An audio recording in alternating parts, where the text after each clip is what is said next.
Welcome to our channel. Today we how to log into Roofstock step by step clearly. Open a web browser on your device. Type in the URL for Roofstock. Press the enter key to load the website. On the Roofstock homepage, look for the login button. Click on the login button. You will be redirected to the login page. Here, you'll see fields for your email and password.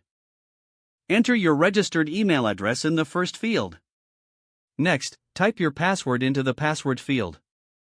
If you want to stay logged in, check the Remember Me box.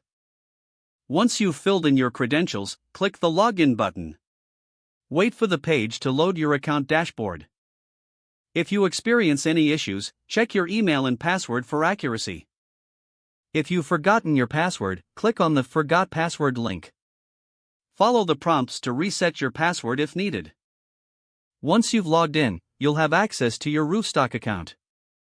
Explore the dashboard to familiarize yourself with your options. If the page does not load, refresh the browser or try again in a private or incognito window. Make sure you are using the correct email address, then retype it carefully to avoid small typos. If your password is not accepted, use the reset option and create a new strong password you can remember. Check your spam folder for verification or security emails, then complete any requested confirmation steps. Enable two-factor authentication if available to improve account security and reduce unauthorized access risk. After signing in, review your profile details so your contact information and settings are accurate and current. If you see an error message, note it down and try again after restarting your device and internet connection.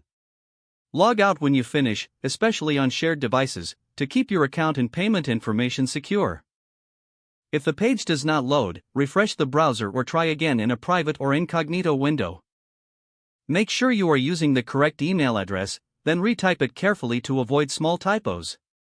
If your password is not accepted, use the reset option and create a new strong password you can remember. Don't forget to like this video and subscribe to our channel for more step-by-step tech guides.